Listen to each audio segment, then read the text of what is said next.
I have proof she's cheating, Amanda, my sister-in-law, said as she dramatically pulled out a manila envelope. Everyone gathered around the dining table, gasping as she spread out photos on the shiny wooden surface. I sat quietly at the end of the table, sipping my water and watching. My name is Sophie Bennett. I'm 32 years old, and I was watching my husband's family try to ruin my 8-year marriage. The irony was hard to miss. The photos showed me meeting different men over the past month, having lunch, coffee, and even dinner. In each picture, I looked like I was having deep conversations, smiling, leaning in, and sometimes touching their hands. To someone who didn't know better, it looked bad. Look at these, Amanda said with excitement. While David has been working hard, she's been running around town with other men. She turned to my husband, who sat still next to his mistress, Jessica. Now you don't have to feel guilty about Jessica, and you definitely don't have to give Sophie anything in the divorce. David didn't look at me. His mother, Eleanor, picked up a photo with shaky hands. Sophie, how could you? We welcomed you into our family. A long time ago, her disappointment would have hurt me. Now, I just smiled inside. Well, Amanda pushed. What do you have to say for yourself? I calmly put my glass down and looked around the table. David still wouldn't meet my eyes. His parents looked upset, though I noticed his father, George, seemed more uncomfortable than angry. Amanda stood tall, one hand on her hip, pointing at the photos. Nice pictures, I said. The lighting is great. You must have paid your private investigator a lot. Amanda's smirk faded. She hadn't expected that. That's all you have to say, she snapped. You're not even going to deny it? I reached into my purse, everyone tense, waiting for tears or a confession. Instead, I pulled out my tablet and set it on the table. Why would I deny it? I asked, my voice calm. Those men are all divorce lawyers. Silence. What? Amanda stuttered. I pointed at the photos. That's James Morrison, the best family lawyer in the city. This is Michael Chen. His firm specializes in cases involving cheating. And this dinner? That's William Parker. He's great at handling cases where people try to hide money before a divorce. Amanda's face turned pale. David suddenly found his water glass very interesting.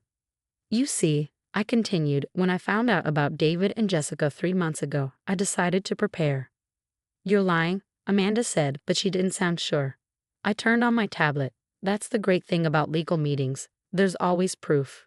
I pulled up emails and signed agreements. But that's not even the most interesting part, I said, looking at David. Eleanor's voice shook. What do you mean? Well, I said, during one meeting, I learned something about recent property transfers in this family. Lots of money and houses changing hands. New companies being formed. I let my words sink in. George shifted uncomfortably. David frowned. Dad, is that why you had me sign those papers last month? You said it was just routine family business. I watched as realization hit him. His family wasn't just helping him cheat. They were hiding money before the divorce. David, sweetheart, we were just protecting you, Eleanor started. I cut her off. Actually, you were committing fraud. I smiled. And my lawyers have proof. Amanda sank into a chair, defeated. You knew, she whispered. You knew this whole time. I nodded and grabbed my things. Next time you hire a private investigator, make sure they're not working for both sides. I stood up, fixing my dress. Oh, and those lawyers. I officially hired the best one yesterday. I walked to the door, then turned back. David, your lawyer will get the paperwork tomorrow. You might want to read it carefully, especially the part about fraud. And Amanda.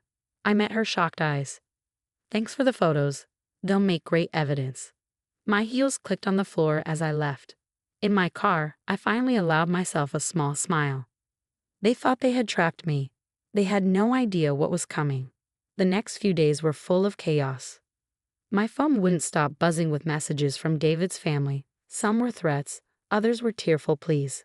Amanda, especially, kept switching between anger and panic. Her texts became more desperate.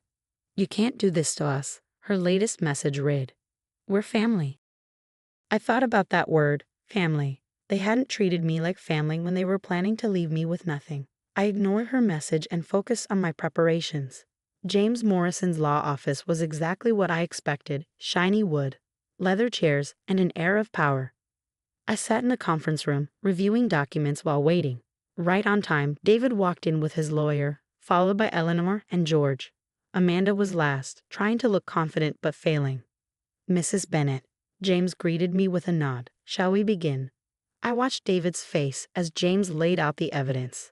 He turned pale when we presented our timeline. Every shady property transfer, every new company, every attempt to hide money. Eleanor grabbed his arm when James mentioned possible criminal charges. "This is nonsense," David's lawyer said. "These were just normal family business decisions." "Are they?" I asked, sliding a stack of papers forward.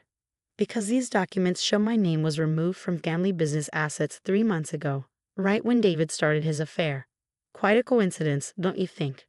George shifted in his seat. He was always the weakest link, too worried about his social reputation to risk the scandal. "Now," James continued, "we're willing to be reasonable. Mrs. Bennet helped build this family's success. She only wants her fair share." "Fair share?" Amanda snapped. "She's trying to ruin us." I turned to her, calm as ever. "No, Amanda. I'm protecting what I helped create. Would you like me to play the recording of you and David discussing how to keep that gold digger from getting anything?" Her face went white. David's head snapped up. "You recorded us?" "No," I replied calmly. "Your mistress did.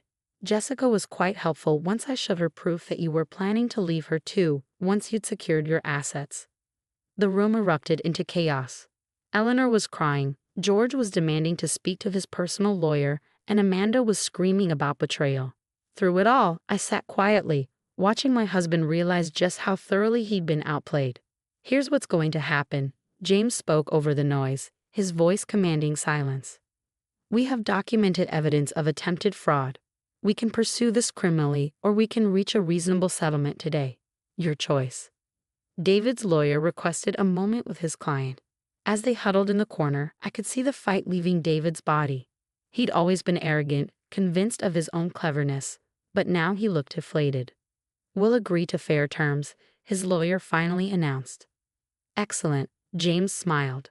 "Mrs. Bennet has already outlined her requirements." He distributed copies of the settlement proposal. I'd been thorough but not vindictive.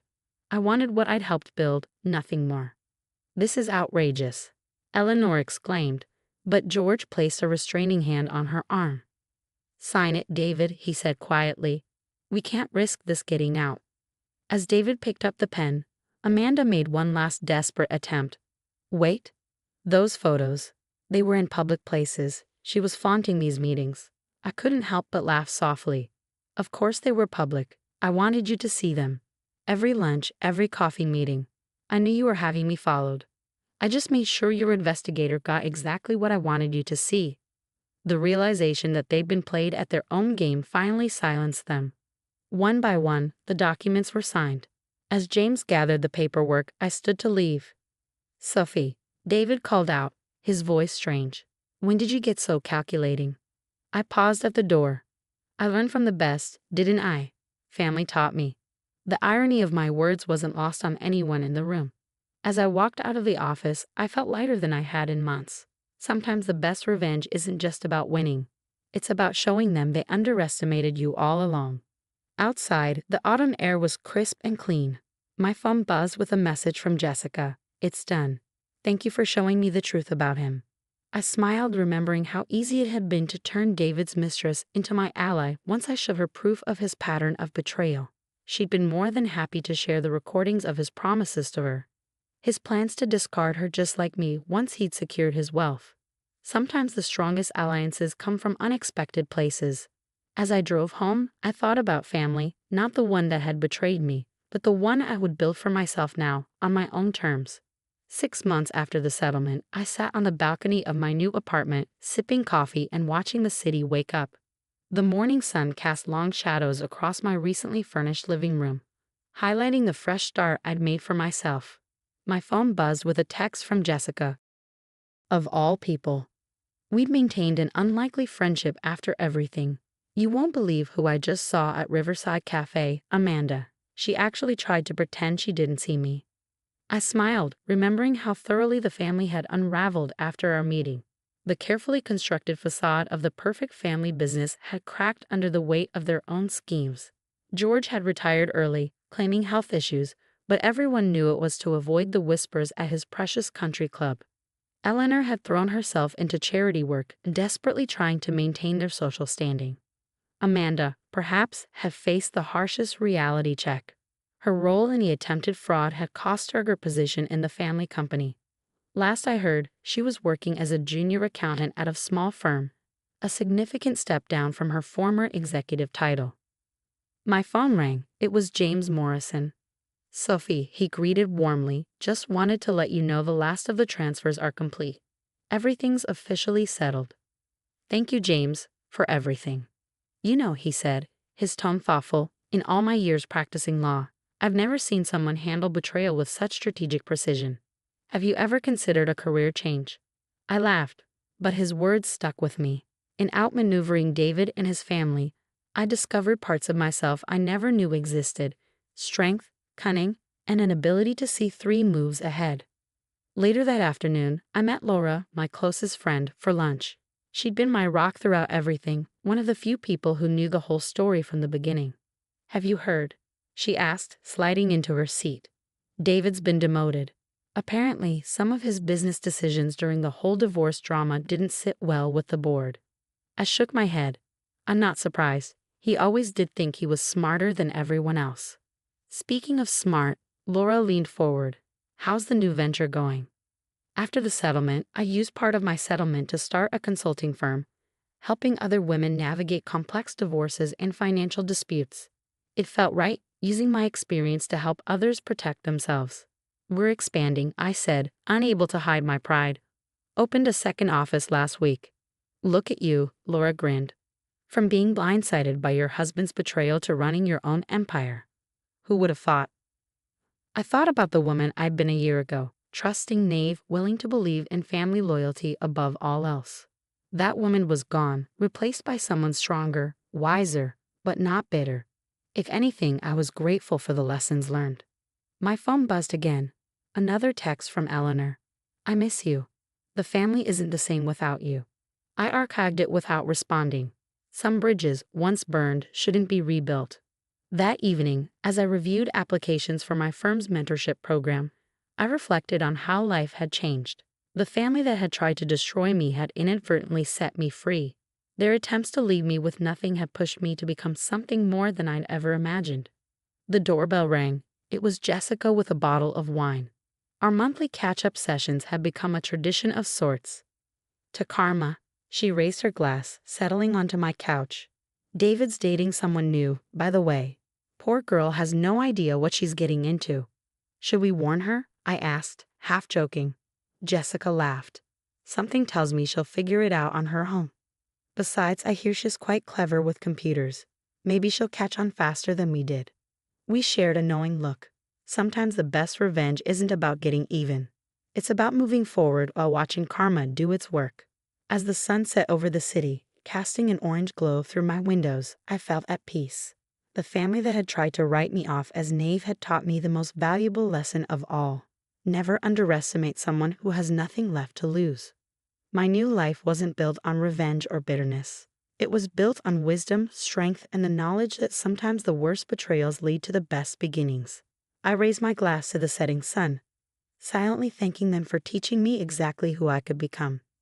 The story of how my husband's family tried to destroy me had become the catalyst for my greatest transformation. Sometimes the best revenge isn't about getting even, it's about getting better.